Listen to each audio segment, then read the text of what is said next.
Please, please pray with me. May these words that I speak be grounded in my soul, encouraged by the God presence in me.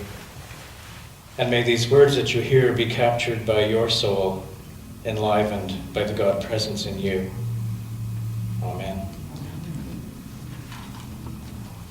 Several years ago, I participated in an intensive year-long leadership course that was led by former moderator Peter Short.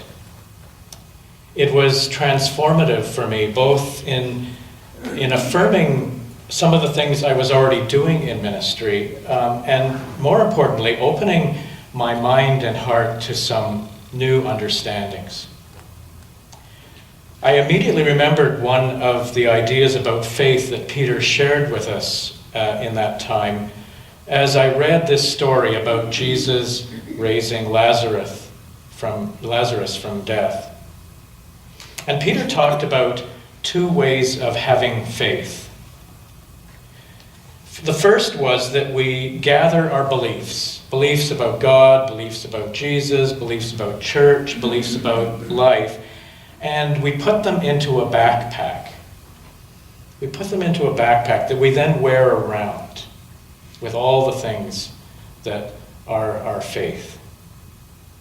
The beliefs are important, but we live our lives somewhat detached from them. They're just there behind us.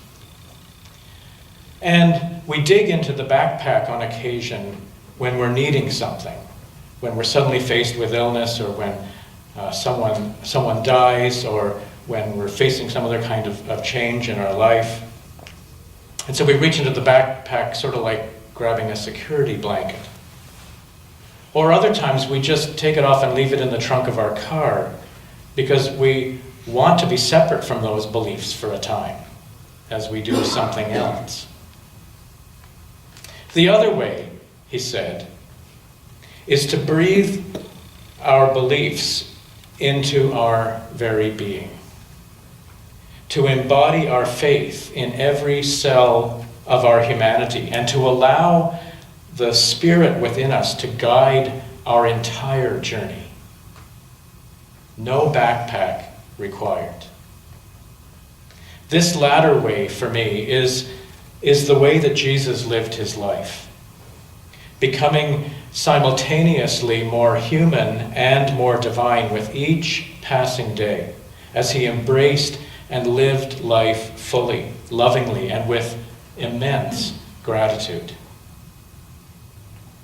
Jesus was then and continues to call us today to eternal life. That being, to embrace the spirit of life here and now, so that we might really, really live. As Jan Phillips said to us last week, all the way to heaven is heaven.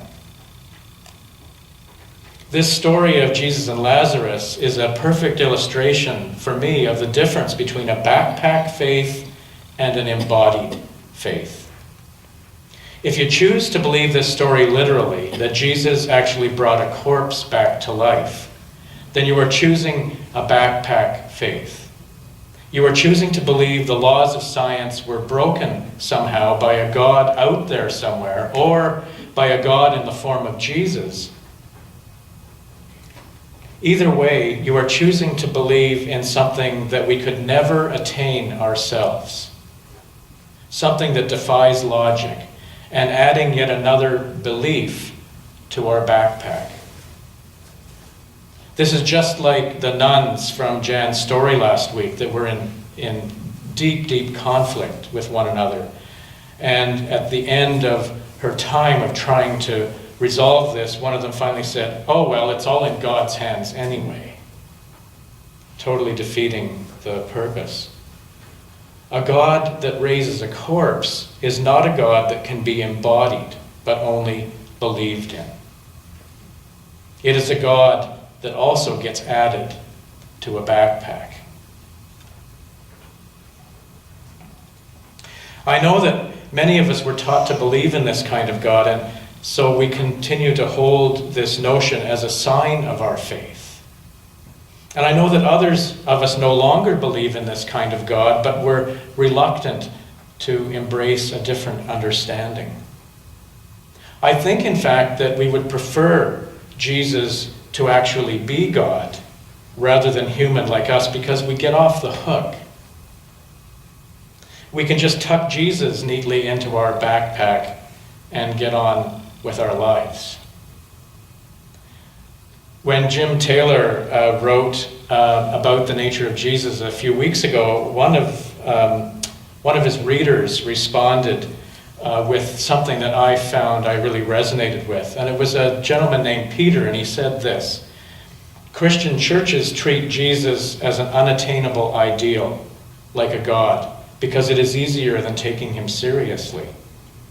Attempting to do the kinds of things he did is too scary, too painful, too costly, and too weird. Who would join a club like that? Who would join a club like that? You see, my friends, Jesus didn't live his life to convince anyone to make him a god and worship him. Even the gospel writers, for the most part, weren't trying to create a Jesus to be adored.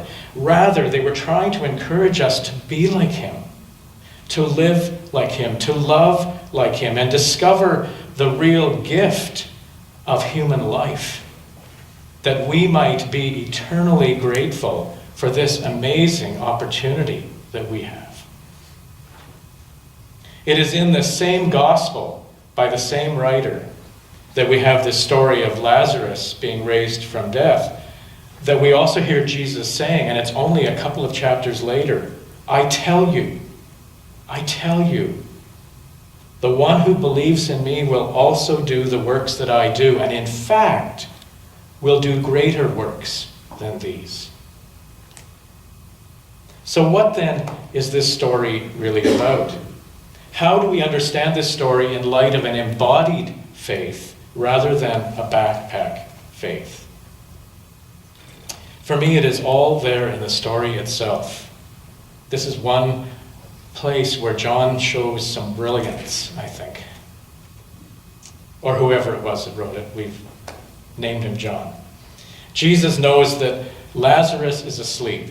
He is lifeless. He is lifeless in that he is bound by cultural expectation. He's bound by all his shoulds. He's bound by a lack of belief in his own power.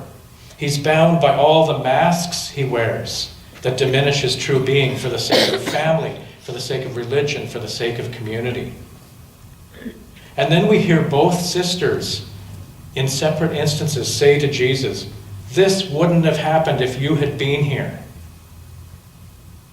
Their own lives and their own backpack beliefs couldn't help their own brother. And so they blame Jesus for their brother's misfortune and blame Jesus for their grief.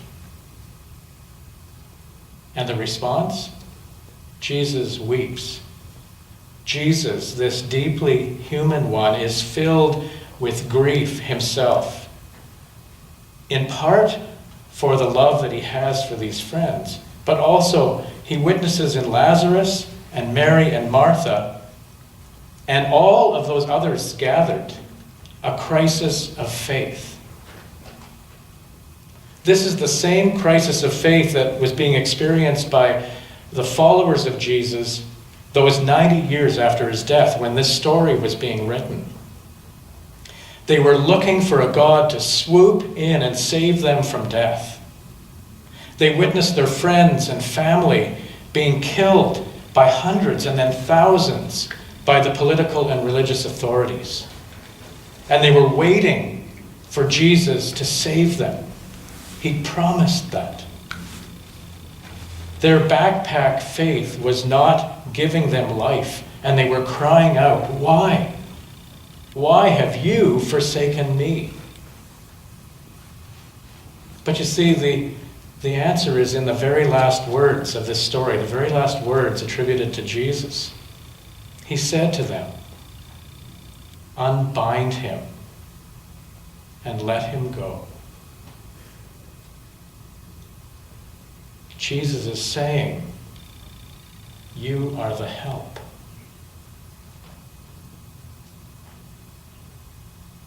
Just in the same way that Jan Phillips said to those first people that arrived on her accident scene and found her pinned under her car and shouted, we're going to go and get help. And she said, no, you are the help.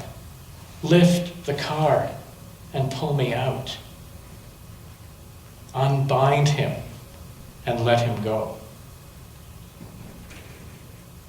Gerald, the giraffe in the children's story this morning, didn't initially unbind himself from his dead life. It was the tiny cricket that became the help, that opened Gerald to the possibility of life in a lifeless time. Jesus lived an embodied faith, so much so that people believed he was God.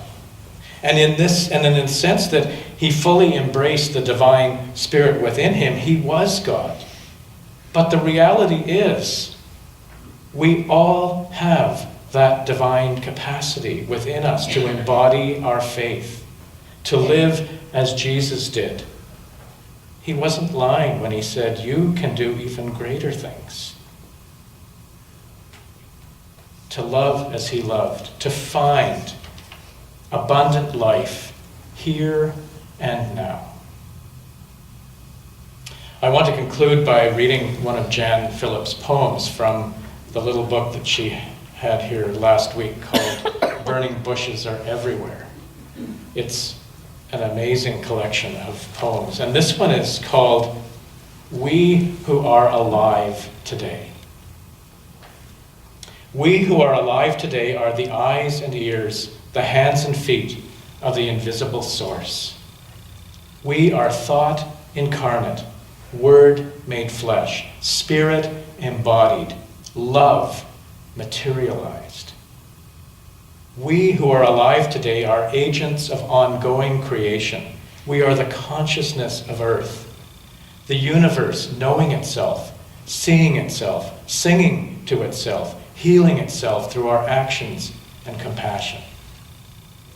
We who are alive today are prophets of a new time, makers of a new myth, where our source dwells not on some heavenly throne, but in the very breath of living things, among us and within us. As the cosmos multiplies and expands forever outward, so does it expand forever inward, evolving us into beings of higher consciousness. We are made of heaven and earth, starlight and clay, minerals and meteor dust. We are the infinite wave, concentrated into finite particles, space-time compressed into the speck of a lifetime. We are creating tomorrow with our thoughts and words.